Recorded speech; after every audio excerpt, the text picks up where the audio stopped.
సరే తరణి, తాంబూలం ఎలా ఇవ్వాలో ఇప్పుడు చూపిస్తాను. మనం ఆ రోజు పేపర్ ప్లేట్లో ఇస్తాము. ఇప్పుడు ఈ ప్లేట్ ఉంది.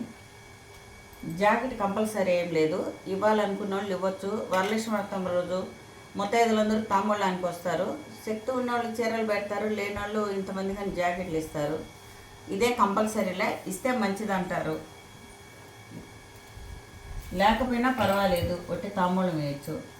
జాకెట్టు ఇలా పెట్టాలి. తొడాలు, తమలపాకు తొడాలు, 3 ఆకులు, 2 వక్కలు, 2 పండ్లు, దక్షిణ రూపాయో 2 రూపాయలు, 2 పూలు, 2 జతలు అంటే 4 గాజులు,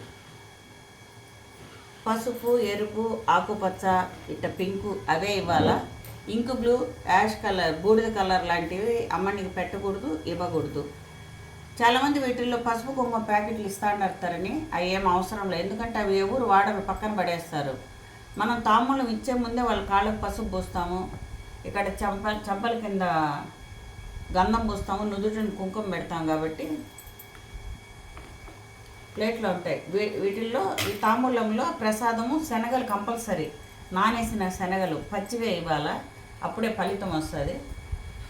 ఇవి వాళ్ళకి ఇలా ఇచ్చి ఆశీర్వాదం తీసుకొని అక్షంతలు వేయించుకుంటే పూర్తి ఫలితం వస్తుంది. ఇవి మన పక్కే ఉండాలమ్మా.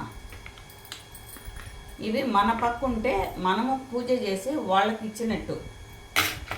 కానీ చాలామంది అలవాట్లో పొరపాటు ఇలా ఇస్తారు, అంటే వాళ్ళ దగ్గర మనం తీసుకున్నట్టు కాదు. ఇది సరైన పద్ధతి.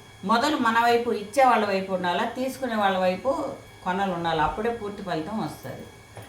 అంతేమ్మా. ఇంకా వీటికంతా పసుపులు కుంకాలు అవన్నీ అవసరంలే, వచ్చిన వాళ్ళకి ఇస్తాం కాబట్టి.